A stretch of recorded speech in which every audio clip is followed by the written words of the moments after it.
Dengue ದೊಡ್ಡ ಪ್ರಮಾಣದಲ್ಲಿ ಹರಡ್ತಾ ಇದೆ. ಎಷ್ಟರ ಮಟ್ಟಿಗೆ ಅಂತಂದರೆ ಒಂದು ಕಡೆಗೆ ಆರೋಗ್ಯಾಧಿಕಾರಿಯೇ ಬಲಿಯಾಗಿದ್ದಾರೆ ಅಂತಹ ಸ್ಥಿತಿ. ರಾಜ್ಯದ ಎಲ್ಲೆಡೆ ಒಂಥರ ಡೆಡ್ಲಿ ನೃತ್ಯ ನಡೀತಾ ಇದೆ ಇದರದ್ದು. ಡೆಂಗಿ ತಡೆಗೆ ಆರೋಗ್ಯ ಇಲಾಖೆ ಸರ್ಕಸ್ ಮಾಡ್ತಾ ಇದೆ. ಇವತ್ತು ಹೈ ಲೆವೆಲ್ ಮೀಟಿಂಗನ್ನು ಕೂಡ ಕರೆಯಲಾಗಿದೆ. DC ಆ್ಯಂಡ್ DHOಗಳ ಸಭೆಯನ್ನು ಕರೆಯಲಾಗಿದೆ. ಸಚಿವ ದಿನೇಶ್ ಗುಂಡೂರಾವ್ ಅಧ್ಯಕ್ಷತೆಯಲ್ಲಿ ನಡೆಯುವಂಥ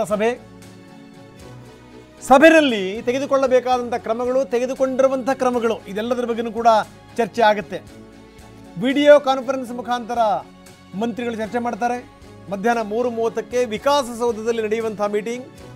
ಈಗಾಗಲೇ ಈ ಟೆಸ್ಟ್ ವಿಚಾರಕ್ಕೆ ಸಂಬಂಧಪಟ್ಟಂಗೂ ಕೂಡ ನಿನ್ನೆ TV9 ಇದಕ್ಕೆ ವಿಸ್ತೃತವಾದಂಥ ಒಂದು ವರದಿಯನ್ನು ಪ್ರಸಾರ ಮಾಡಿತ್ತು. ಒಂದೇ ರೇಟನ್ನು ಫಿಕ್ಸ್ ಮಾಡುವಂಥ ವಿಚಾರಕ್ಕೆ ಸಂಬಂಧಪಟ್ಟಂಗೆ ಒಂದೇ ರೇಟ್ ಫಿಕ್ಸ್ ಆಗಿದೆ.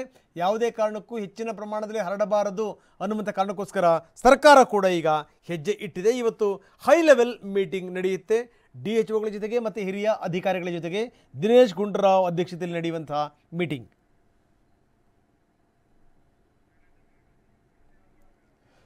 ಇದು ಸಂಗತಿ. ಆರೋಗ್ಯ ಸಚಿವರು ಇವತ್ತು ಮೀಟಿಂಗ್ ಮಾಡ್ತಾರೆ.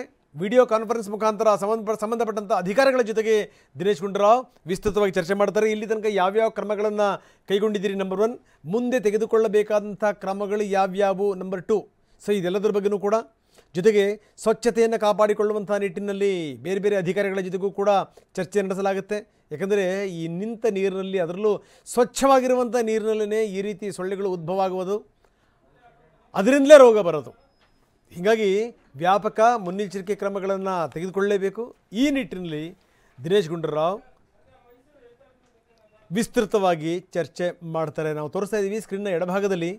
ಈ ಮೈಸೂರಿನ ಹೆಲ್ತ್ ಆಫೀಸರ್ ನೋಡಿ, ಹೆಲ್ತ್ ಆಫೀಸರ್ ಅವರೇ ಡೆಂಗಿಗೆ ಬಲಿಯಾಗಿದ್ದಾರೆ. ಲೆಕ್ಕ ಹಾಕ್ಕೊಳ್ಳಿ. ಈ ಯುವಕರು ಇದ್ದರೆ ಅಥವಾ ತುಂಬ ಆರೋಗ್ಯವಂತರಾಗಿದ್ದರೆ ಪರವಾಗಿಲ್ಲ. ಈ BP, ಶುಗರು ಅಥವಾ ಕೋಮಾರ್ಬಿಡಿಟಿ ಕೇಸ್ನವರು, ಆಪರೇಷನ್ಗಳಾಗಿರುವಂಥವರು, ಈ ಕಿಡ್ನಿ, ಲಿವರ್, ಲಂಗ್ಸ್ ಸಮಸ್ಯೆ ಇದ್ದಂಥವರು, ಅವ್ರಿಗೇನಾದರೂ ಡೆಂಗಿ ಬಂತು ಅಂತಂದರೆ ಅದು ಮಾರಣಾಂತಿಕ. ಅದು ಮಕ್ಕಳಿಗೆ ಬಂದರೂ ಅಷ್ಟೇನೆ. ಇದರ ಜೊತೆಗೆ ಈ ಮುದುಕರಿಗೆ, ವಯಸ್ಸಾದಂಥವ್ರಿಗೆ ಬಂದರೂ ಕೂಡ ಅಷ್ಟೇನೆ. ಅದರಲ್ಲೂ ಈ ಕೋಮಾರ್ಬಿಡಿಟಿ ಕೇಸ್ಗಳಿರುವಂಥವ್ರಿಗೆ ಬಂದರೆ ಇದು ಮಾರಣಾಂತಿಕ ಆಗಿ ಪರಿಣಮಿಸುತ್ತೆ. ಹೀಗಾಗಿ ಬಹಳ ಜಾಗೃತವಾಗಿರಬೇಕು. ಒಬ್ಬ ಹೆಲ್ತ್ ಆಫೀಸರೇ ಹಿಂಗೆ ಸತ್ತೋಗ್ಬಿಡ್ತಾರೆ ಇದರಿಂದ ಅಂತಂದರೆ ಅರ್ಥ ಮಾಡ್ಕೊಳ್ಳಿ.